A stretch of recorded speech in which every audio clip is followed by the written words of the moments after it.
Hello and welcome to episode 49 of Generations Apart. I'm Robbie. And I'm Jay. And on today's episode, we're reflecting on the biggest news stories in tech and gaming in 2023. From GenAI to VR to gaming hardware to a new trailer for GTA 6. We'll talk through our favorite highlights of the year. Here we go.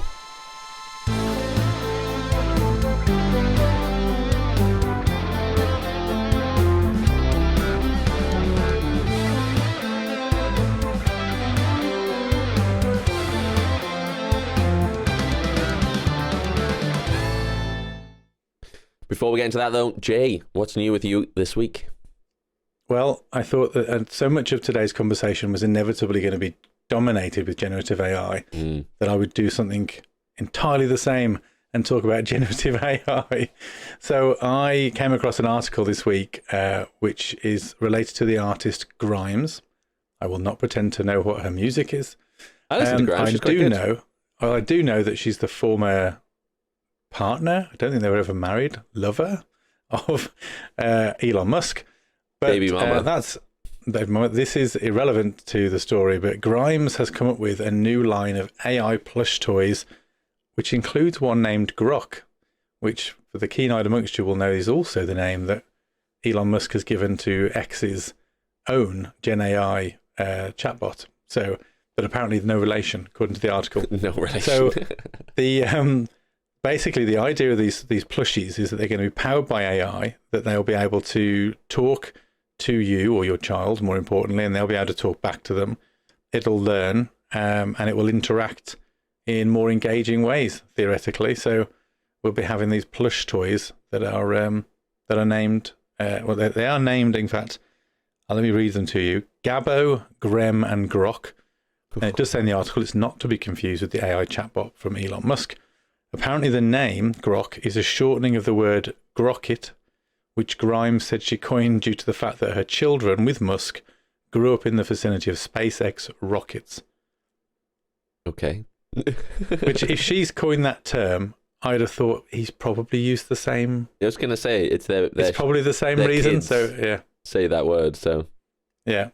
So anyway, but these toys, they are going to be made available, I think, in the near future. They are creepy as all hell, to be honest. I'm glad you said I think it's a bit weird. I'm not sure how I feel about it.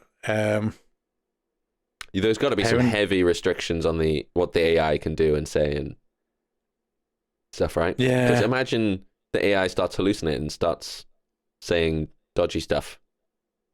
You've got kids there. Well, someone, so there's a, if you scroll down the article, there's a screen grab from X, a post that's been put on there. And someone has said, someone you called Rune, has said, every last thing in the future will be animated with intelligence. Children's teddy bears will speak to them and make them feel safe at night. Toy Story animism world, people will reminisce on the horrible times when objects didn't have spirits. And it's like, oh, I don't know if I want my teddy bears actively watching me at night. As a child and then interacting with me. Also, I know this is slightly different, but my daughter and my son have both got toys that talk when squeezed or poked or prodded. And there was one of them that was a baby that basically used to cry and giggle. And genuinely remember it scaring the living daylights out of me and my wife. We were sat in the living room, kids had gone to bed. Out of nowhere, for no reason, this doll starts crying and then giggling and talking. And we were like, what is going on? Yeah, those batteries swiftly came out. Yeah. Someone then followed up that comment by saying, this would be great if safe. Parenting is so hard. I'd love if my kids were hanging out with it. What was it say? I can't even read that. Equivalent to a culture ship mind in a teddy bear. I don't know. It's weird. Is that not Grimes? The handle is Grimes. Grimes SZ, I don't know. Maybe. It's hard to tell, isn't it, with the blue tick these days. I'm not sure it means anything anymore on Twitter. Also, this was back in April, so maybe she took that tweet and was like, I know what I'm going to make. Yeah. Well, this is it. I think it's, the plushies themselves, if you look at the very top picture, they look perfectly harmless. They do. They haven't got any weird screens on them or kind of facial expressions in LCD screens or anything weird like that. Strangely generic for an AI plushie. Yeah. I suppose you don't want it to draw too much attention, though, do you? True, it's probably quite expensive tech. It gets Imagine stolen. like your child's had a bad day and they're telling it like a little secret or something, and then the bot remembers it and then starts talking back to them about it. I just think it's creepy. Oh god, this is Black Mirror, isn't it? I think there's many other places you could put this technology that doesn't need to go into a child's plush toy. At least not yet. I feel maybe it's uncharted territories at the moment. Old man parent kind of voice coming over here, but not for me. No, interesting story. I do agree. It's quite creepy though. I do wonder though whether there is something to be said. Like we look back on that recording, that soundbite from us both, and go, "How wrong we were." In 2 or 3 years' time, when this is just the norm and all toys are like that. When it's the norm, or the world is overtaken by plushies. Well, there is one film that this makes me think of, and have you ever seen the film Small Soldiers? Yes, you have. It's Kirsten Dunst, when she was like child star, but that's all about a company that basically uses army intelligence level chips in children's toys, and then these toys become sentient, and you have the Commando Elite versus the Gorgonites, and they go to war. This is all I can think of. I'm just convinced that we're going to have some sort of toy line powered by AI that's just going to go sentient and break out the packaging and go on the rampage to destroy whoever they're supposed to destroy, or worse, just the human race. It could happen. I'm surprised there isn't a Black Mirror episode on that already. Maybe there is. I don't know. I'm not up to date with Black Mirror. Anyway, very good. What's new with you, Robbie? So me, I happened to see this news story today, and we're reflecting on a bunch of different things today, tech and gaming, and this falls into the tech category. And we're going to be talking a bit about Apple in today's kind of reflections on the year. But this story caught my eye because it seems quite dramatic, actually. And at first glance, it doesn't seem like something that would be real or kind of stick. But Apple has been in the news today because they have halted sales of all Apple Watch Series 9 and Apple Watch Ultra 2 device in the US. And it's because they are in the middle of it was the International Trade Commission who kind of clamped down on them because there is some dispute between them and a company called, let me just get the name for it, the company Massimo, over the blood oxygen feature in both of these watches. And apparently they're being accused of stealing this. What was it? What's the exact wording? Let me read it out so I don't get in trouble. Pausing sales of the Apple Watch Series 9, Apple Watch Ultra 2, starting December 21st from Apple's retail locations after December 24th. Legal dispute with the blood oxygen feature in the devices, which allows Apple to measure the level of oxygen in their blood. The decision comes after the ITC ruled that the tech giant had illegally incorporated blood oxygen technology from Massimo, medical tech company, and ordered Apple to stop importing devices. So they've been accused by the International Trade Commission of illegally using technology in their watches that was, I guess, stolen from Massimo. Not stolen, I guess, but they weren't permitted to use it. Wow. Well, that will probably end up getting settled with some ridiculously large payout to Massimo, won't it? I'm pretty sure Apple won't keep those things off the shelves for longer than they absolutely need to. But a bit unfortunate. I did see that headline, but I'll be honest, I was in a rush when it popped up on my newsfeed and I didn't click in and have a proper read. Yeah, I thought you'd been all over this. No, I thought if it's a big deal, I'll come back to it. Yeah. Yeah, interesting. Weird one, though, pausing the sales of all of their latest watches. Well, I assume that feature's only relevant in that device, though. That's why. Yes. So so I guess it is what it is. If they're in dispute over it, they can't be selling them until they've resolved that legal dispute. So I'm just trying to think if I've ever seen anything like this where they've had to pause sales after something's been released. Like not long ago, neither. I'm sure my brain is telling me there has been something, but I cannot for the life of me recall what that thing was. Yeah.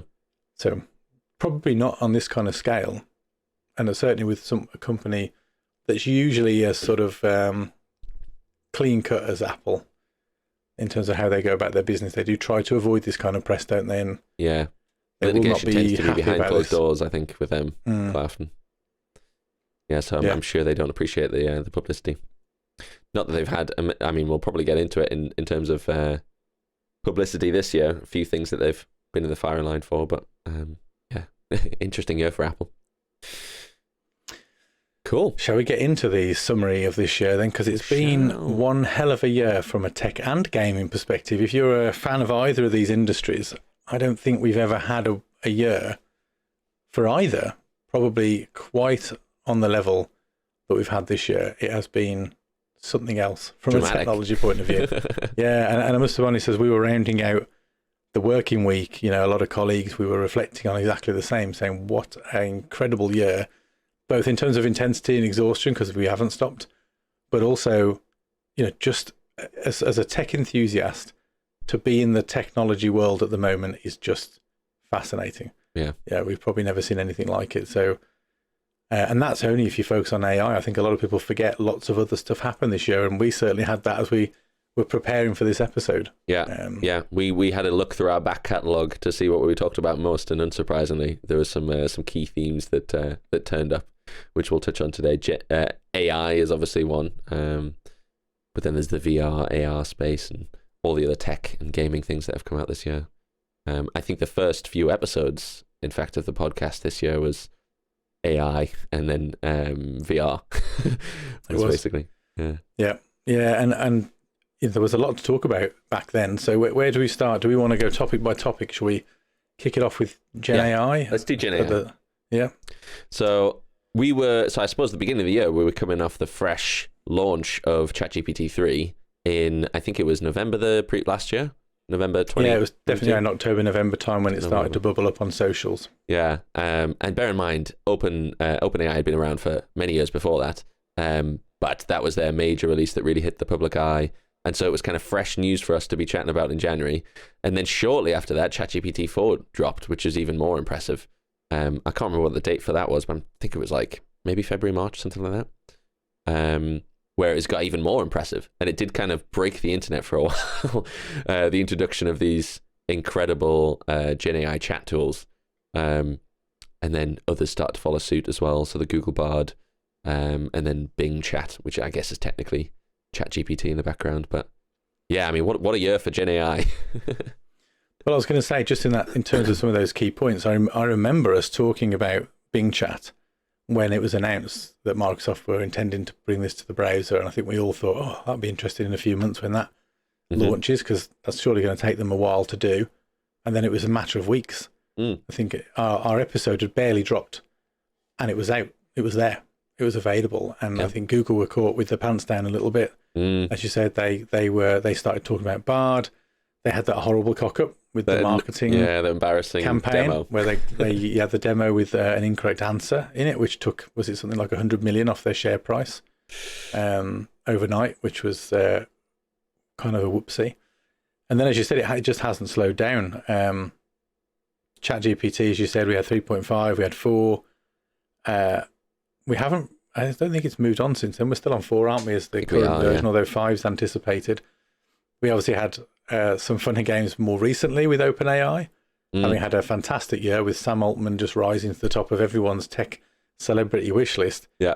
Then they shot themselves in the foot, didn't they, by having that catastrophic weekend where That was so weird. they sacked him and then they brought him back and then they sacked the board. And then there's been rumours even since then that maybe everything wasn't as rosy under Altman as had been discussed. Yeah. And that, in fact, actually, there was some talk that maybe there'd been a breakthrough at OpenAI with perhaps dangerous consequences that members of that development team were concerned about and had raised with the board. But anyway, none of that's been confirmed one way or the other. Maybe we'll know sometime in 24 what that looked like. There'll be a documentary, I'm sure. Some kind of sure. Netflix documentary or who will be cast as Sam Altman. Microsoft, as well as Bing Chat, which has now become Copilot for Edge, or just on Bing Chat as well. I think, and I might be wrong, just to remember this, I'm pretty sure when Bing Chat first was announced and came out, they didn't acknowledge that it was ChatGPT, and that came out later. It was like revealed later that it was ChatGPT. Is that right? Am I remembering that right? I think when it was first launched, we thought it was its own thing, and then it came out and was like, oh no, it's ChatGPT 4 this whole time. I think so I think they didn't talk about exactly what model was powering it, and it turned out it was GPT-4 already from memory. But I think we knew it was ChatGPT because before then we'd talked a lot about OpenAI and Microsoft's collaboration and specifically Microsoft's significant investment in OpenAI. Yeah. But yeah, you're right. I think GPT-4 hadn't quite been launched then, and then all of a sudden it turned out that Bing Chat was GPT-4. Yeah. That was fascinating. Google, I mean, just sort of linking into our tech piece around phones and launches, which we'll talk about later on, but Google leaned into the AI piece quite heavily. Yeah. If you recall from their Pixel launch for their latest version of the Pixel, which is at the 8? Yes, I believe so. Pixel 8? Pixel 8, yeah. So that was a big deal as well. So they have leaned into that. But Microsoft, I think, Microsoft and Meta, which we'll talk about in a second, but Microsoft specifically have had probably, I think at least, the best year of those big tech firms when it comes to this technology and what they've been able to do in terms of creating excitement, how they're pushing it. You know, we have got Copilot now across the Office suite, which is, albeit in limited supply, is now available. Yeah. Which is fascinating to see how that's going to change office spaces across the world that are investing in this, although I think price-wise it's a little prohibitive still for a lot of organizations, but that will come down. It's got to come down. Yeah, Microsoft have won quite a lot of the GenAI publicity and popularity, I think, from this year. They're introducing all the tools into the Microsoft suite is just got everyone hyped up, especially in the corporate world. But I remember I went to a conference earlier in the year, and I think we spoke about this in an episode, the Power Platform conference in Dublin, and they mentioned that they've been working with OpenAI for many years. 2018, I think, was the earliest that they'd worked with them. I think that's right when they said that. So they had a long game behind this. They'd planned this for many years, and they really hedged their bets with the hype around this. I think they've absolutely planned this very well. I agree. I think they've had to move more quickly than they probably expected. I don't believe anyone, however clever you are, thought that GPT was going to boom in quite the way that it has. No. Anyone who says, oh yeah, I absolutely saw that coming. Global success, the fastest adopted piece of technology by consumers ever. Yeah. I completely predicted this. I don't believe that. But I do think that their marketing teams, their tech teams, pivoted incredibly quickly and did a great job. I mean, people didn't give a monkeys about Bing before Bing Chat. Yeah. And I'll be honest and say I now use Copilot for Edge, whatever you want to call it, fairly regularly because it's easy. Yeah. I use it every week. Well, I use it daily, but I use it in my personal life at least once or twice a week. Really? You use Edge? Yeah. Wow. Okay, fair enough. Yeah, I didn't know that. Well, the sidebar is the benefit here. So for those who don't use it, Bing, just going to Bing Chat and doing it through the normal interface like you would ChatGPT offers no real benefits, but the sidebar enables you to talk to or reference the content that you're viewing. So if you're reading an article or a PDF of a white paper, or whatever it might be, you can ask the sidebar to interact with it. So Copilot in Edge lets you then talk to the document, talk to the article. So it's really powerful for a free tool. I mean, obviously there's way more clever stuff going on with GenAI than using a sidebar in Edge, but for your average PC user who has a Windows device or otherwise, and I'll be honest, I use Edge not exclusively, but I use it on my Mac. I've never used it before. Then the sidebar is great. Yeah, Copilot with Bing Chat. Here we go. Fair enough. I might have to switch browsers now. You've got me excited. I mean, I'm not exclusively Edge. I still use Safari for most of the stuff on the Mac, Chrome for most of the stuff on my Windows machine. But when I want to use the sidebar, I go to Edge. Interesting. And I go and use it. I wonder how long it'll be for Google to bring in something Bard with like Chrome, for example. It's got to be coming, hasn't it? Got to be. I mean, the next big thing will be when Copilot hits your operating system, and then you don't need the sidebar. Oh, you the can just ask revival it of to look at Cortana. anything. Do you know what though? I said this to somebody else the other day. Actually, all jokes aside, because obviously one of the things that they did this year was they killed Cortana. They buried that concept.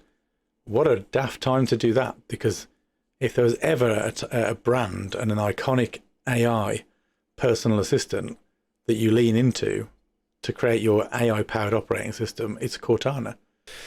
Cortana, Yeah. if anything, was ahead of its time. It was too soon. The tech wasn't there to deliver on the vision of what Cortana is in the Halo series. Yeah. If you go to the GPT app now, go to ChatGPT app, use the speech conversational Gen AI. Have you tried it yet? No, actually. Okay, so there's one of the voices in there sounds remarkably like Scarlett Johansson. Oh, you So mentioned you this just last wanna- week. Yeah. So you should go and have a look at that. Oh, thanks. And again, stop trying to update your PC, Robbie. I'm not. This is Windows. See, Windows throwing all these windows up. But the speech app and there now, and the conversation that comes back is streets ahead of Siri or Alexa, etc. Really? Like it sounds far more convincing, far more real. If they could make Cortana sound like that and sit across your operating system and be able to interact with it with your voice just sat at your desk at home, super powerful. I wonder though how easy it is to just plug in the technology to something like that already exists, because surely it can't be just that easy.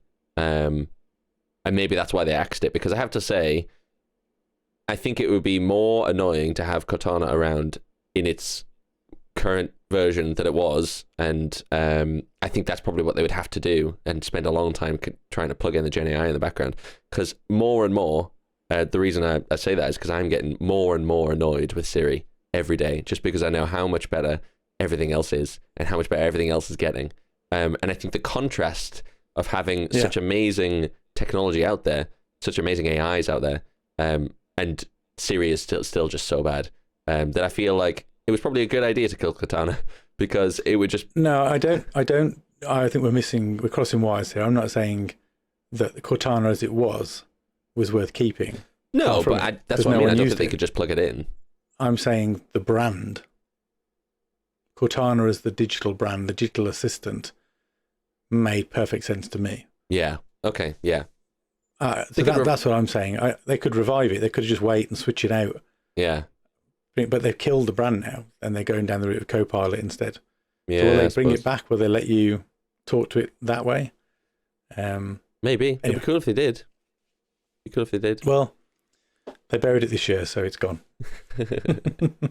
Speaking of AI personalities, though, there was that stuff from Meta AI as well around all those different personalities that you were going to be able to message with over kind of WhatsApp or Messenger, or I think even Instagram, just whatever messaging services that Meta own. Yeah. They're going to have all these different personalities with AI specialties in all these different areas. So like a chef to give you advice on that. And then... Has that launched? Because that was announced in October at the Meta event, wasn't it? And it was a kind of a lot of the stuff there. Sorry, like a lot of the stuff there. It was a lot of coming soon was the kind of, don't worry, early next year or late this year. And I don't know if those AI personalities have dropped yet, but it was a fantastic segue, by the way.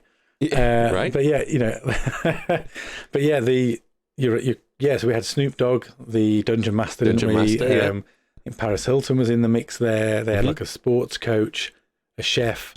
And then there was talk of you being able to create and tailor your own, wasn't there? There was, there's some kind of expertise. What was it called? Meta AI Studio or something like that, where you could build your own, which would be very cool. If you've got like a topic that you're interested in, you could just build your own kind of... Yeah, I don't know. There was a bunch of things that were announced, weren't they? So we've got the AI stickers, the image editing in Instagram, which looked cool. So turning people into like paper, and turning like a dog into a mop, stuff like that. And but yeah, I think the individual personas, I don't remember seeing a release date. It might be next year, but I don't think it's released yet. Because I've been keeping an eye out for it in like Messenger and WhatsApp. So I've always wanted to give it a go. Yeah, I'm the same. I'm keen to give it a go. I know that the AI is due to be released to their Ray-Ban glasses very soon, if not already. Might already have been released. Oh, yeah. So it might be that these things are starting to come through now.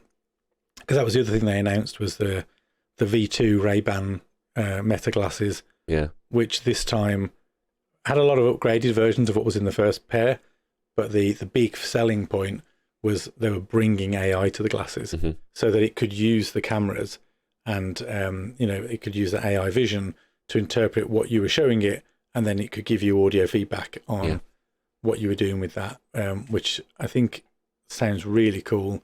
I have read some initial reviews to say that it's not absolutely perfect, but it's a really good, interesting glimpse into where this tech's going. Yeah. This idea of multimodal AI, isn't it, where the AI can interpret your questions, it can view, read images, read a camera scene, give you audio feedback, just using all this sort of these different AI models stacked together to give you this conversational AI that seems kind of multi-talented. Yeah. In reality, obviously, it's calling lots of different tech in the background, but that sounds fascinating to me. And I think those Meta glasses are one of the first sort of consumer grade versions of it. Yeah. Yeah, definitely. And, as we're getting more kind of hyped up and familiar with augmented reality as well, you can imagine it's just going to get brought into that technology because it's, it wouldn't be, I can't imagine they would need any additional hardware to make that work, for example. So like the Meta Quest 3, Meta AI would probably be coming to that and might even be able to take context from what you're looking at as well. So yeah, I don't know. Exciting time for AI, I think. We could have done more than one episode on this, summarising this at the end of the year. We're not going to go into talking about a huge amount more than this, other than to say, woof, what a year, and OMG, what's 2024 going to be like? We didn't even talk about the images, actually, the image generation, how crazily accurate that has gotten as well. I noted in my prep notes that Midjourney kind of broke the internet with a few images this year. One being the Pope jacket. Do you remember that? The big white. That was great. That was. And then the other one was the Trump getting arrested by those New York police officers in like a really dramatic fashion. Well, and I guess while we're talking about image generation, we've also had a lot of lawsuits flying around, and I think very recently, Getty Images won the first round of their legal battle against Stable Diffusion. Ooh, interesting. That's going to be interesting. We obviously saw Adobe Firefly launch, which was their kind of copyright-free ethically trained version, which unfortunately means it's a bit rubbish by comparison. Yeah. And it hasn't really got a lot better. Having said that, we did also see GenAI implemented into things like Photoshop. That's now in mainstream Photoshop, and it works really well. Yeah. In fact, our last episode thumbnail, I used a combination of DALL-E 3 through Bing Chat sidebar, and then Photoshop to fill in the gaps for our little festive scene. So if you haven't seen that, go and check that video out. The other thing I was going to say on the point of image generation was that where that's gone next, and it took until sort of the back end of this year to really start to do it well. But do you remember we talked about the horrific AI generated video of Will Smith eating spaghetti? Eating pasta, that was horrible. Which was our first glimpse into where that tech was going. Well, now we've got some fantastic stuff. I think, is it Runway.ai? Is that the one that does one of the leading on top ones of the images? Yeah, so it'll take an image and you can kind of colour in the bits that you want to animate, and then it will animate Very clever. elements of the image. So you can make trees move, birds move, faces animate. So you can kind of brush on the elements of the picture that you want to bring to life that need motion, and then it will bring them to life. Very fascinating. Cool. Yeah. Yeah, I think there was a couple of demos of that we talked about in the podcast. There was that kind of 1950s style, was it Avenger trailer, where it was just Avengers, 1950s images of Avengers or kind of superheroes, I think generic superheroes. And they were just images, but generated to be videos. And so there was just subtle movements happening in there, and they were just very quickly skipping through these images to make it look like it was a film trailer. It looked very cool. So expect more of that. And I think I'm going to attempt my own segue into the next bit of the content, but where I'm excited to see this go next is the applications for the metaverse. Yeah. So, if we're now, I already this year, AI prompts are creating digital assets, 3D objects that you would normally spend, up to potentially hours, 3D sculpting. We've seen there was the implementation, albeit a little bit janky, of a GenAI powered NPCs in Skyrim. Do you remember that example we looked at earlier in the year? Yeah, the kind of slow response. Yeah, but that's moving forward already. So that's getting snappier and faster as this tech's getting more efficient and more focused. So you can imagine a world where you're playing next-gen Skyrim, perhaps in VR, and the world is populated with NPCs who have personas and that will interact with you within the context of the game, based on the questions you might choose to ask them, which again could be voice to text. It could be really interesting. You could literally talk the questions in your VR headset to this digital person in front of you, and they can interact with you. Crazy. So that's potentially where we're going next year. And I don't think we're talking late next year either. I think this stuff could be very early next year. Well, I suppose it's not too dissimilar to the AI talking plushies, right? They're just kind of potential NPCs, but within a game instead of out in the real world. Yeah, so not far at all. Yeah, so I mean, and the metaverse was something that has had a bit of a year itself. If we kind of reflect on, so where did we end 2022? We had the Quest Pro. We had what was it? It was the Valve. Did Valve release their Pro headset as well? Was it the Index? Was it Valve that launched a Pro headset around the same time, shortly after the Quest Pro, that had that detachable goggles and the headset piece as a concept? I'm struggling to remember. It's crazy how much was released this year, isn't it? I know. Well, both. This was late last year. Both were pitched at around the $1,500 mark, I think, something in that region. If you remember, the Quest Pro quickly dropped in price at the turn of the year. So I think near $500 was shaved off in the US by sort of January, February. And things weren't looking great for VR. Then we had the big lift around PSVR 2, which was really hyped up. All the pre-release stuff talked about how good the tech was, the quality of the headsets. You experienced it here with me. Because you got it. With the headset, and those few experiences that came out were really good. But then we had an episode we talked about 6 months on from then, kind of August time, and I was very honest and said I barely used it, barely touched it. And I can honestly say right now, nearly 6 months on again, I haven't put the headset back on. Yeah. Even with the racing rig. Even with the racing rig. I mean, obviously we've got games like Resident Evil Remake has just Resident Evil 4 Remake has just launched its VR mode, which everyone's raving about, and that's great. But those experiences are few and far between. So PSVR 2 lifted the industry, I think, and then it went a bit flat. But then I think what's really brought us back around to, I'm going to say XR, mixed reality, rather than definitively VR, is Apple's Vision Pro headset, which I think really took that in the industry by storm, made a big splash in, I'm going to say April, I think it was. Ooh, good question. In fact, let me scrub back and just check what the episode was. No, later than that. May, June. So when Apple Vision Pro was announced, the $3,500 super premium augmented reality experience that Apple are launching. Augmented reality, spatial computing. Well, yes. So a new term was coined, wasn't it? As you rightly put in your notes, spatial computing was something none of us had ever heard before, and Apple didn't call it AR or VR or talk about the metaverse at all. Nope. During their hour-long presentation of that device, they kept referring to spatial computing. I think there was a lot of ridicule as well as a lot of excitement. There's always the Apple haters, and of course there's fanboys like me who just get overexcited. But my excitement wasn't so much about the headset specifically. It was more about what this meant for this space, this technology. Mm-hmm. The idea of a super premium headset really pushing the boundaries with power and technology, because these are driven by Mac level processors, not mobile phone processors like the Quest devices. The tech going into this kit is impressive. Mm-hmm. And the feedback from people who've tried them is still that they are the superior headset, despite Meta having their own Quest 3, which we'll talk about in a minute later in the year.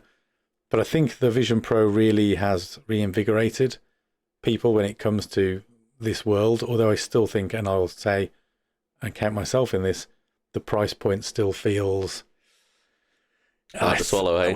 If that comes out next year, and I mean, it's coming to the US next year, it's not even coming to the UK straight away, so who knows when we'll see it over here. But when it does reach our shores, and it carries a £3,000 plus headset, charge, I don't know that I can justify that. I love a tech gadget. I just think that's an incredible amount. I could be persuaded. I could get wrapped up in the hype. Maybe trying one would help persuade me otherwise. But I do have the issue of my own personal motion sickness with VR at the moment, preventing me from using most of my VR more than casually. So I do worry a little bit that it would be a lot of money for something that would also sit on a shelf, gathering dust. But Yeah, it's a very expensive thing to sit on the shelf. it did do a lot for that world and that industry this year. It definitely got the hype up. But I think nothing has surprised us more, probably. Well, I don't know, did it? The Vision Pro is certainly a surprise. I think you and I were texting straight afterwards and we were like, wow, what does this mean? Yeah. This is incredible. But an equally kind of, but for different reasons, jaw-dropping moment came later this year in October when Meta announced the Quest 3, which was priced at, I think it was £450, £500 in the UK. Very much in line with the Quest 2's previous pricing and 3 times less than the Quest Pro had launched at, and still 2 times less than the Quest Pro was being sold for, and yet it contained superior spec on many fronts. I know that was another bitter pill to swallow. Much better AR pass-through. It doesn't have things like eye tracking, and I don't think it's as powerful as the Quest Pro, but it's got better lenses, wider field of view, comparable battery life. Obviously, you don't get the fancy head strap, and the controllers were similar to, but not as packed with technology as the Quest Pros were. But still, that was a sizable upgrade on what was their kind of entry-level device rather than their Pro line, air quotes, which, you know, who knows whether they're actually proceeding with. So, and I've got a friend who's got one of the Quest 3s, and he's raved about it. He's been playing xCloud. In the headset, and he said it's amazing. Because you can just have like a giant screen right in front of you, right? And just play on that. He sent me a video last night that he captured in device, and basically he launches xCloud. He gets up off the sofa, opens the door, collects a drink or something, flicks the light off, sits back down on the sofa, presses a button, and then poof, he's back into that world, and the screen just takes over, and it's just there. And then he just pumps the button, and it just gets bigger and bigger and bigger, and all of a sudden he's got this huge dominant screen that he's then running Forza in the cloud, crazy, while sat on his sofa. And it was incredible. That's insane. Really impressive. So they are tempting, aren't they? I have to say, at that price point, they really are. But I don't use the one I've got. Yeah. Of course, we had Steam Link VR also launched. So although there's been ways to wirelessly play your PC games on these headsets for a while using third-party tools, Steam finally launched their own Steam Link VR tool. Yeah, I'd love to give that a try. I wonder if the latency... Because you'd be extra sensitive, wouldn't you, with it on your eyes? And if you're feeling motion sickness before, and it was like physically streamed, or kind of physically connected at least, or just on device, over Wi-Fi, God, that's got to make some people feel sick, surely, if there's any delay. I think they're recommending Wi-Fi 6 for it to run at its best. I need to give it a go. I've meant to, since it was announced, I just haven't got around to picking the headset up and installing it. But I am fascinated to see how that works. Yeah. Because it's to be able to run that cable free. Maybe that breathes some life back into the Pro. But yeah, good point. You get some pretty high fidelity at the moment. Yeah. Cool. Yeah, VR and augmented reality, spatial computing. What a year for that as well. I am really quite looking forward to the announcement for or the release, of the Vision Pro next year. I'm probably going to try and go into a shop and try it out as well. I think there's probably do something where you can book it and go in, because I know they do that for a few kind of fancier items that they sell. They're gonna control that very carefully, I think, as well. They're going to want you to have the best experience. They're not going to let you just put it on and sit in a corner going, "Oh, it's not on properly. The picture was crap." Yeah, they're gonna want you to have that experience will be tailored. You'll have it placed on, and everything will be perfect. I'd like to try it. I think it's because it's such a big investment. The idea of pre-ordering one of those blind is just far too big a risk. Yeah, it is a huge cost, isn't it? I mean, everyone that's tried it though has said that it's really good. So, but yeah, you do want to give it a go yourself, don't you? I think I need to understand. It's one of these things as a tech for like early adopter. I want to be in there on the ground level, have it, play with it, give you feedback. But it feels like one of those devices that if you've looked at Apple's track record with the new hardware, look at the iPhone, the original iPhone. It was very quickly superseded by the 3 and then the 3G. Was it 3G then 3GS? Sorry. Yes. And I remember getting a free upgrade from one of those devices to the 3G because of how fast it had come out and the improvements in it. I bet they look hilarious to hold those now. But then look at the iPad. iPad V1 was quickly replaced with the iPad V2, and then the iPad V1 became redundant very quickly because the iPad V2, and for the devices that sort of shortly followed, they were all consistent with each other, but the one was killed off very quickly. Yeah. So there is a slight concern, especially with the rumours that have been going around the end of this year, that there might be a sort of reduced spec Vision Pro of around the $2,000 mark, $2,500. So I think with the most expensive Vision Pro, what worries me is that you've got this huge expensive headset. How is it going to sell through? How well will it be kind of supported and adopted? Or are we going to find that actually the reaction is, that's too expensive, Apple, but we like the idea of your £2,000 one. Yeah. You know, can we have those instead? And those are the ones that get better supported, evolved, get mass kind of production around them. And then you end up with a really expensive headset with certain features that end up redundant. I mean, you've only got to look at the Quest Pro. I was just thinking that sounds exactly what happened to the Quest Pro, right? Yeah, the eye tracking in the Quest Pro has been dropped for the Quest 3. Now, that's probably to do with cost, battery life, and a number of features and reasons. But will we see it return, or is that now gone? Or will Meta announce a Pro 2 at some point and try and keep that Pro line going? Or have they been bitten and gone, actually, do you know what, we'll stick with the entry-level stuff? Because they did make a big point, if you remember at that conference, of having a stab at Apple and saying that they wanted to make tech that was accessible to everyone, or having a jab at the price point. Yeah. So, you know, you make a comment like that, can you then come out and go, and here's the Quest Pro 2 for $2,000 with, you know, I don't know, maybe almost half the price of the Vision Pro though. So what they class is affordable for the masses, slightly different. And if their Pro line is still less than Apple's, I don't know. It'll be interesting. So there's a number of things putting me off the idea of buying the Vision Pro, even though as the sort of nerdy Apple fanboy that I am, I'm keen to dive right in. I do feel maybe within 12 months I'd regret it and feel burned, and maybe the second iteration's the one to go for. Yeah. I think you might be right. That's my thoughts about it as well. As much as I'd love to invest in it, I mean, that would be a considerable investment. I do worry that because there's already talk about the second one being the cheaper one, more accessible one, that it could, you know, the hype could die pretty quickly about the original one, and so the support as well. Exactly. Yeah. Cool. Well, that's VR AR. Should we chat about gaming?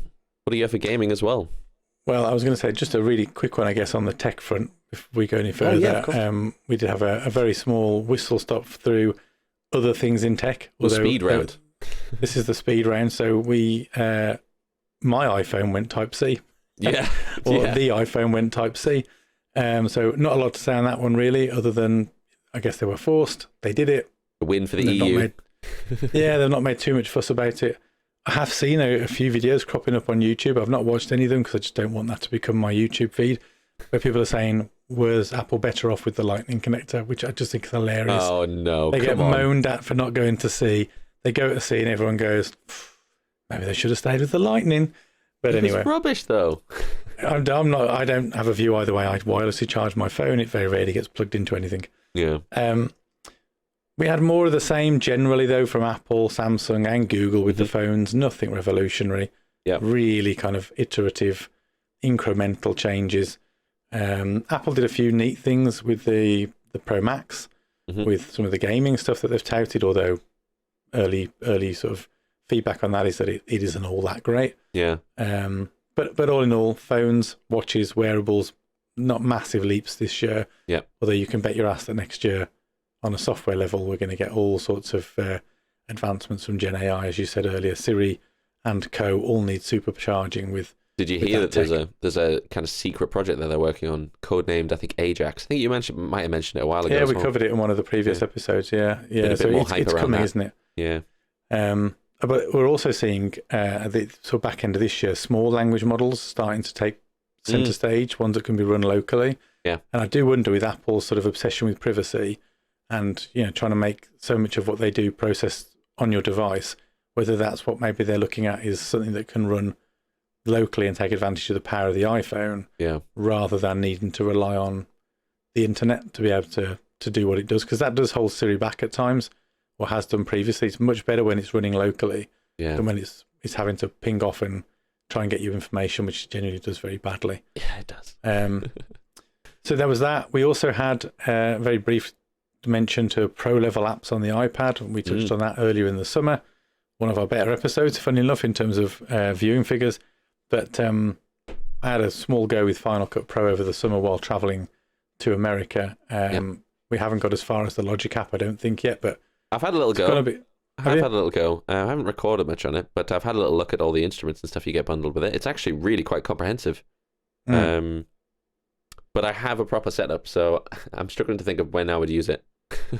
Yeah, and it's the same with me. I haven't had the iPad back out since because I do most of my editing on the Mac. Yeah. Having said that, the app was great. It was fully featured, and if that's the device you've got, you can do some cool stuff with it. I'm still paying for it, despite the fact that I'm not using it. There was one thing I tried to do, actually. I don't know if we talked about it on the podcast at all, but I tried to edit an episode of the podcast on the go on my iPad using Logic Pro. Yeah, it didn't work out so well. There's a bunch of tools that I use on the desktop, Cubase, that you just can't do in there. So, for example, with the way we record is by video, and then we strip the audio from the video. But it's not just one audio that we strip from the video; it's multiple feeds. So you get like 4 or 5 audio files from this one video that we're recording, and the iPad just couldn't do that. Couldn't do that. It came out as one audio, which not great for audio editing, unfortunately. So there might be ways around that. There's probably other tools that you could find out, but it was. I just gave up after like an hour or so on the train, not being able to do it. Fair enough. And then I guess the only other sort of hardware launch, other than, well, in fact, let's talk about this one in the gaming section. Let's kick off the gaming corner with this one. So a late entry this year, which was a relatively modest upgrade, but one that I know you were excited about, was the Steam Deck. Yeah. Do you want to just talk about what happened to the Steam Deck this year? The Steam Deck OLED was announced, and the form factor of the Steam Deck hadn't changed at all, but there was a new, bigger screen. And one of the bigger complaints about the original Steam Deck was the screen was kind of, it was an LCD screen, and it wasn't very vibrant. The color accuracy was pretty low, and it was a lot of it kind of looks washed out. And pair that with an issue that they had in that there was nothing in the software that you could tweak any of the colors, meant that there wasn't really any customization around it neither. I think they eventually did bring something out around that. I have the original LCD Steam Deck. Personally, I obviously don't have anything really to compare it to, so I still play with it and still use it quite often. The OLED does look great. Looks like a bigger, more vibrant screen. I can't remember if there was any other enhancements to it, but it's the same price as the original one. I thought there was a bigger hard drive. Or at least the option for a larger hard drive. Yeah, perhaps. Got all the accessories you can get with it now. Yeah, so I think yes, you're right. So the size storage for all of them has been bumped up. I think it did start at maybe it started at 128 gig. I could be wrong, but it starts at 256 gigs with the LCD screen, interestingly, which you can still get for $349, or 512 gigabytes at $479. That's the OLED version, and then a terabyte at $569 for the OLED version as well. I think the terabyte was the option that was added. I think it was the higher end from memory. Yeah, I might have that wrong. Yeah, I mean, I remember you showed me the Steam Deck late last year, and I remember thinking how cool it was. Yeah, I did marvel at how much bigger than a Switch it was. It is huge. But yeah, it seems to have gone strength to strength this year. It doesn't seem to be. It hasn't faded away, and there's been a lot of clones and wannabes. So it's interesting that they've doubled down. They've released a new upgrade, but there is talk as well of a Steam Deck 2. Is there? I think. I haven't seen much about that, to be honest, but there's undoubtedly a Steam Deck 2 coming out, and actually Steam have, really interestingly, with the launch of this, have really hyped up this area where there really wasn't any competitors other than the Switch, which is mostly for Nintendo games more than anything else, kind of AAA or PC related. On the release of the Steam Deck, there's now been a ton of additional competition out there. So a couple of others I was going to mention. There's the Lenovo Go, which actually I think is more of a streaming one. But there's also the ROG Ally, which is another kind of handheld that was released this year as well. And that's had rave reviews. And the interesting one about this is it actually runs Windows rather than the Steam Deck, which runs Linux. So there's a lot more compatibility with games from your traditional Steam library than there would be on the Linux one. So yeah, it's an interesting space, and I really think it's going to be around for a while. I think Steam are supporting it quite a lot, with the encouragement of different games to now be verified, and you've got the rating on the Steam store to tell you which games are compatible with your device, and they really have put a lot of thought into it, and there's a community behind it that's really pushing it as well. So yeah, I think it's an exciting space for handhelds. There'll undoubtedly be a new one next year, because I think they've only been around for a year, and just over a year, and they've already brought out the second version. So I suspect they're going to be more akin to what we're used to with mobile phone advancements now, though, rather than sort of video game console generations. I feel like this is going to be iterative change, new processor, faster this, smaller that, lighter the other, rather than, the Wii U becomes the Switch, or the PS4 became the PS5, and it's like a whole sort of console leap. Yeah, I think given the way the PC market works, it's going to be faster processors. I think better graphics. I'm more memory, excited for a new blah, blah. form factor as well, to be honest, for the Steam Deck. It would be nice if it was a bit smaller. It is very large. It's quite comfortable to hold because it's large, but also it sounds like such a first world problem, but it feels like big and bulky to get out of your bag and actually start playing a game, compared to some other things, I imagine. So like the Switch is much easier to just pick up and grab, whereas this one, I mean, I've got a big case to go with it. That probably doesn't help, but it's a bit bigger and bulkier to get started, I think. Fair, yeah. That wasn't the only hardware change that we saw this year. We talked earlier in the year about the rumours around a PS5 Slim and a Pro, and, while we're on that subject of handheld gaming, Project Q. Two of those three came to fruition. We still haven't heard about the Pro, although more rumours have come out late this year around what that's going to look like. But we did get a PS5 Slim. But it is smaller. It's not radically smaller, and I don't think it's gone down all that well. You say that. I watched a video the other day of, I think it was a Linus Tech Tips video, where he was reviewing, and he tore it down, the PS5 Slim. And actually, when you put them side by side, it is considerably smaller. I think it's much smaller. But you've got the challenges, haven't you, that's come with it, though, with the whole modular CD drive. Yeah, that's weird. and the console having to be connected to the internet for the CD drive to work. Yeah. Which is bonkers. It just, some very strange things have gone into that hardware revision. I don't really understand why they've done it. I guess what might be interesting, thinking forward to next year without getting too into that, but if a PS5 Pro does come along and you've just bought the Slim and you want to upgrade, can you buy a PS5 Pro diskless and attach your PS5 Slim disk drive? Do you know what I mean? Like, is this going to be, is the Pro also going to end up being modular? Who knows? Yeah, maybe. It is smaller for sure, but it's not smaller enough to get it. It might just about get into a standard media center now. Yeah, I think it's about the size of probably a PS4 Pro now. It's not a small console, but no, it's definitely, it'll fit in a TV cabinet now for sure.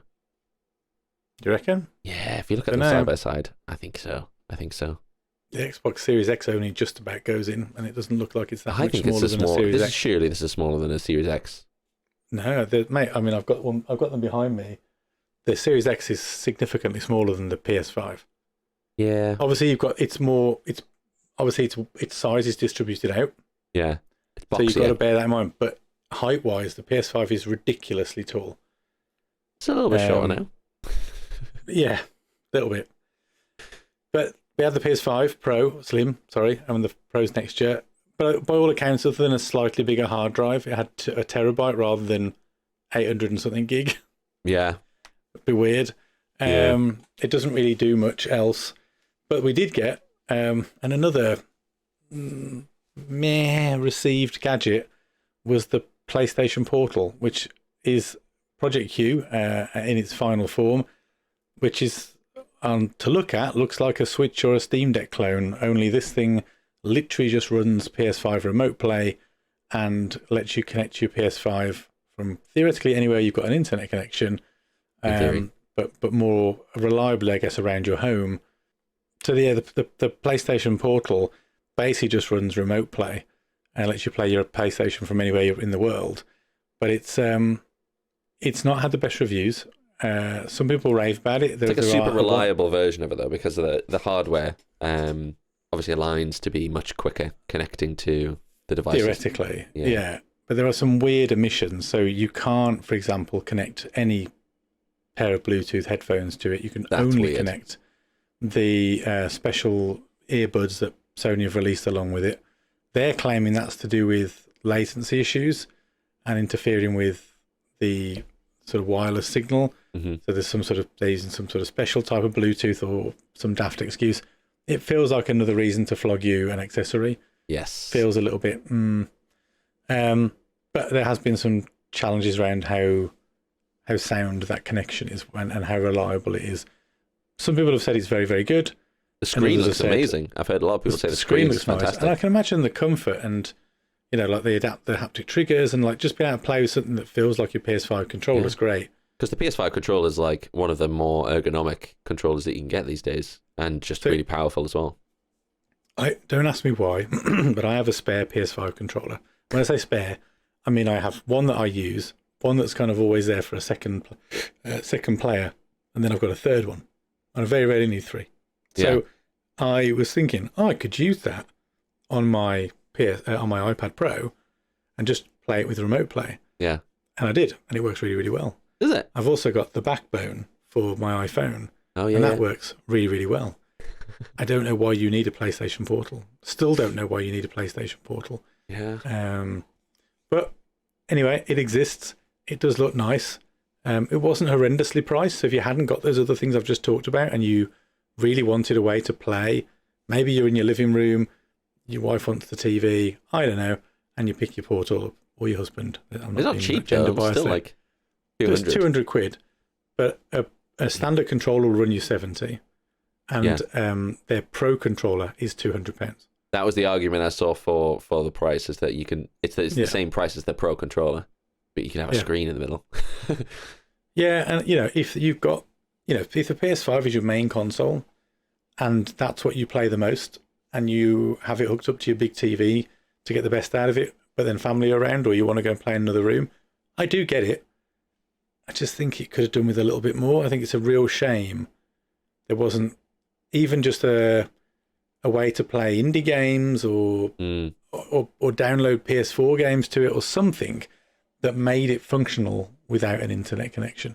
Yeah. It's just a real shame that all it really is a window back into your PS5 and it can't do anything locally. Yeah. Now, I appreciate that would have bumped the cost up, but by much? I don't know. Don't know. It's a tough one, isn't it? Very cool, though. It's cool tech, but yeah, I agree. I'm not sure the use cases there. It's quite niche. But all that aside, PlayStation have had a cracking year, some fantastic exclusives. Mm-hmm. They had the Game Awards Game of the Year first on console before their competitor. Of course, we had Spider-Man. We've had a number of games, to be honest, but lots of great exclusives that others haven't had the benefit of. And it's been a tough year for Xbox. Yeah. They had the FTC challenge to their purchase of Activision Blizzard, which they eventually won. So they did eventually buy Activision Blizzard. And I did see this week that their divisive owner, Bobby Kotick, is now leaving and will have left the organisation by the end of the year, which I think was a move no one is surprised by, because he was the main reason Activision Blizzard was getting dragged through the mud before the procurement by Microsoft. So he's gone. So that can only be a good thing for that company. Game Passes continue to do well. They had Starfield this year, which was meant to be the game changer. And unfortunately, for many, it hasn't landed, and it's garnered a bit of a meme about being boring. Yeah. Which is not what you want for your title. Also got buried by Baldur's Gate as well, which is unfortunate timing. But which, again, was PC exclusive, then came to PS5 and only came to Xbox at the Game Awards. Yeah. Right at the sort of middle of December. So that's also been unfortunate. Like I said, Game Pass is still doing really well, but I think you were quoting something just before we came on to record about some recent stats around the sales and active player base. Yeah. So I think I'd read that the PS5 had outsold the Xbox 3-1. That's a combination of the X and the S. But I think you said, is it active players? Yeah, active players. I'm not sure how true it was. Yeah, I've just found an article with the same thing.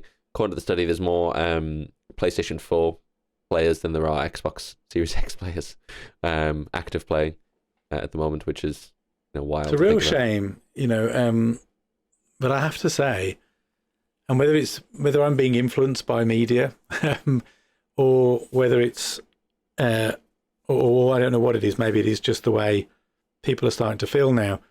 I tried Starfield, found it really boring, and I have gravitated towards, now that I've got the disc edition of the PS5, so I rectified that purchasing decision I'd made several years ago. I've now started buying most of my games for PS5. Yeah. And not the Xbox, despite the fact that most of my online friends play Xbox. Yeah. So I've started migrating myself to PS5 and leaning towards the PlayStation. Yeah. Which is a swing back from the last couple of generations, because I was a staunch PlayStation player back in the PS2 generation. Same. Went 360 with Xbox, which I think was probably the only time Xbox has been the better console. Yeah. Then I went Xbox One. All my friends were there. I stuck with Xbox One. PS5 was always my exclusive machine, but I have to say the balance is shifting, and I am preferring to sit down and play the PS5. I don't know many people who have an Xbox. All my friends have PlayStations. Yeah, I must admit, I've got all my friends are Xbox, but I am swinging more towards the PS5 these days. So they have had a rough year then. Look at that. But I think it also, as you said, the more people that I'm talking to, including yourself, PlayStation seems to be their favoured console. Yeah. And unlike me, who kind of moved away from it during the PS2 generation and never really went back for PS4, I am now finding myself more interested in the PS5 again. They've got the better exclusives, unquestionably. Don't think either one performs better than the other. I actually will go as far as to say I see more memes about PS5s crashing than I do Series X. Really? But that may just be, I see way more like content online of people talking about PS5s crashing regularly with certain games. But then I think that's probably also because there's more PS5s in the wild. Yeah, that's true. So yeah, an interesting. I think it's technically better, wasn't it? It had more teraflops or something, the Xbox, but I don't know whether it matters because there aren't many games to take advantage of it yet, really, are they? I did see a brilliant tweet the other day because there was rumours around the PS5 Pro saying, and it was like, the PS5 Pro is going to be the most powerful video games console ever. Yeah. And someone was like, no shit. The latest game console release from the biggest game console manufacturer in the world is going to be the most powerful of its kind. They're not going to release a console that's less powerful than the Series X and call it the Pro, are they? It reminds me of Apple saying every year, our most powerful Apple phone yet. Well, yeah, we bloody hope so. Yeah, exactly. They're not going to release one that's less powerful than the one they released before. Exactly. So, but I think the point here was that obviously Xbox made that claim with the Series X as it's the most powerful games console, and it still is, technically. Yeah. But it's only any good if the devs are taking advantage of that power, which they're not. But I guess PS5 Pro's got to be better than the Xbox Series X 3 years later. Otherwise, what are they doing? Yeah. How can you call it a pro device if it's not better than anything else on the market? It's got to be better than your own console, and realistically, for saving face, it's also got to be better than your competition. Yeah. So, anyway, a lot of talk. We did talk about the Game Awards. Very recently. We attempted to predict some. We didn't do too badly. Go and watch that episode, and you feel free to score us. We did get the winner, which, to be honest, didn't take a huge amount of guessing, and that was Baldur's Gate 3. Yep. Ranking as the best RPG ever made, some are calling it. Yes. You pulled that quote. Yeah, I think that was some of the hype and feedback when it was first released, that it was the best RPG ever made. And I think around that time, weirdly, we did an episode on the best games ever. We went through the best games ever list, and Baldur's Gate kind of snuck on a few weeks after we finished that episode. And is actually, I think, relatively high up on that list now. surprisingly so. Yeah, that's our podcast curse, isn't it? Yeah, it is. It is. And with that Interestingly, list, though- it was surprisingly hard to get on the list for modern games anyway, Oh, because the rating system back then was very different. IGN gave their game of the year to Zelda Tears of the Kingdom. I did see that, yeah. So it's not universally gone to Baldur's Gate, but I think many were expecting it. I haven't played it yet. I do own it on the PS5. It's downloaded, ready to go. I just need to have the time. But yeah, excited to give that a whirl. In the mix, Resident Evil 4 Remake. Again, that's on my list and wrapped. Spider-Man 2, I'm slowly making my way through. Super Mario Bros. Wonder, we've been playing as a family. That's a lot of fun. Not sure it was Game of the Year fodder for me personally, but it was good. in one of the categories, though, wasn't it? It was on the final category as well. It was it did, and it won the best family game, I think. Nice. So it did pick up an award. Pikmin 4 won an award. Bizarrely. Really? I can't remember which award it was. I can't remember which award that was, but it did win an award, which surprised me. It was an indie one. But then, of course, the biggest news that kind of overshadowed the event and all of their trailers that they showed, because it was a 3.5-hour award/trailer ceremony, was the GTA 6 trailer. Oh, yeah. Which dropped just, I think it was days before or days after. Yeah. Days before. Which has been spoofed heavily by a lot of different game manufacturers to sort of lean into the graphical style. But basically, it looks like a return to Vice City, but in modern day, with a Bonnie and Clyde style dual protagonist. Looks really good.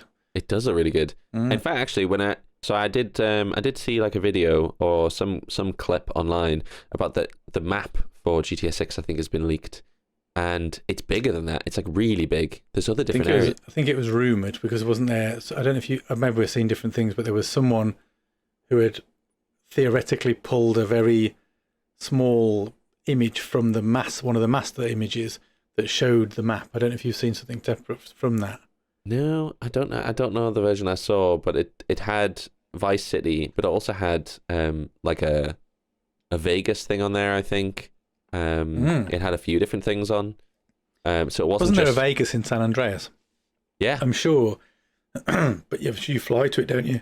Yeah. I never really went far enough in the campaign to get to that island, so I always used to have to like do cheat codes to get like flights over and stuff.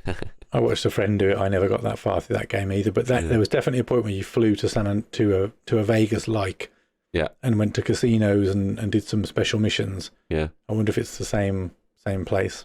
Yeah, it was pretty cool. But yeah, I think the map looks big from what I saw. Anyway, like really big and lots of different areas, not just kind of locked to Miami.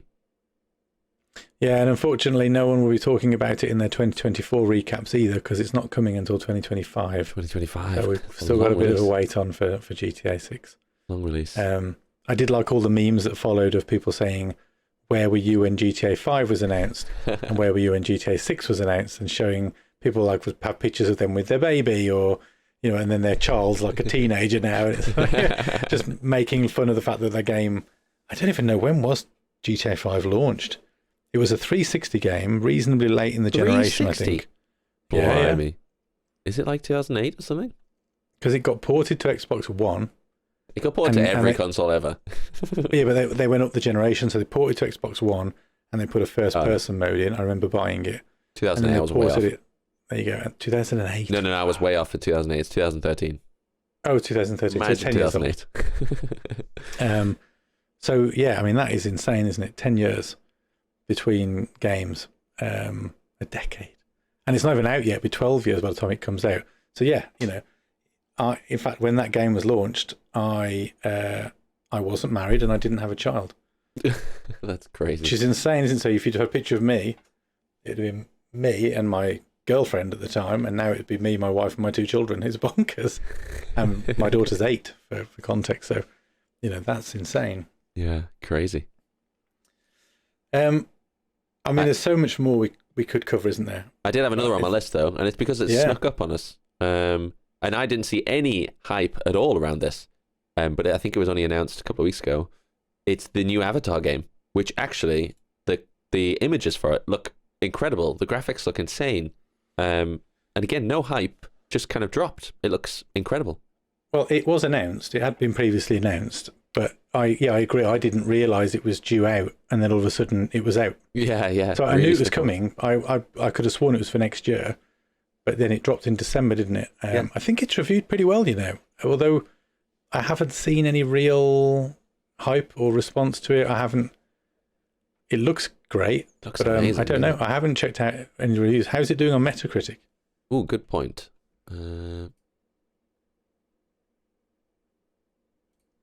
The reviews, 86% people like this video game. That's on Google reviews. I've got Metacritic. How do I want to say? Metacritic. I was wondering what the difference was between the user reviews as well. 72%. User score is 7.9 though, so users really like it. Well, it's not too far for the 72, though, is it? That's a 7.2 effectively, so there's not a huge discrepancy between critics and users. Yeah. At that level, I probably won't bother. I'll wait till it's super cheap or free or something. I'm interested in it because I do like the world of Avatar. Yeah. I've never seen the films. That. Have you not? No. Well, so I saw the first one when it was in IMAX. One of the few awesome IMAX films in 3D, and it was absolutely incredible. Probably one of the most memorable movie experiences ever because it was just so transformative when that was, it was proper 3D.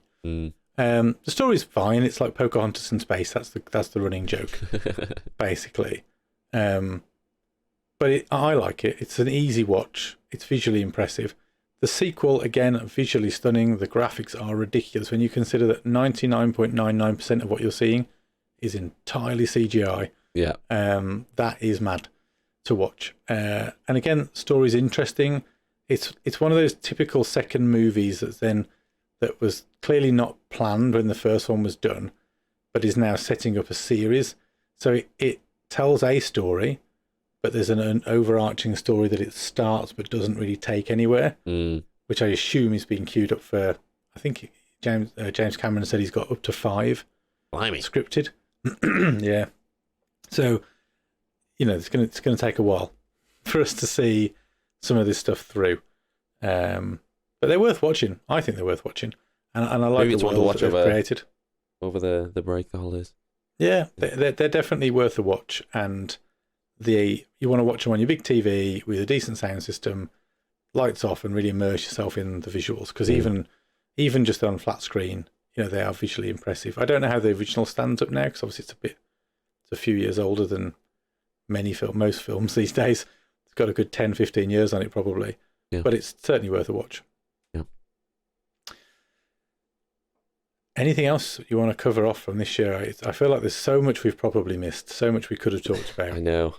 And anybody who's watching this who's got a bunch of things that they're screaming at us that we should have been talking about, please do put it in the comments. We start a conversation about things that were excited you this year. There's been tons though, hasn't there? There's been tons. It's a really good year for tech and gaming. When we were looking through the gaming awards, there's just so many incredible games that came out this year that it was actually really stiff competition. So yeah, a great year. And next year I'm sure is going to be equally, if not more exciting. But yeah, I suppose we can leave it there then. So that's all for this episode. Thank you for hanging out with us. Don't forget to like and subscribe on YouTube. Subscribe to all good podcasting services as well. Sorry, not all good podcasting. Our podcasts. Subscribe to ours on all good podcasting services, so you don't miss an episode as well. And we'll see you next time. Oh, and have a great new year. Yeah, Happy New Year. This is the last of us for 2023. We'll see you in 24. See you in 24.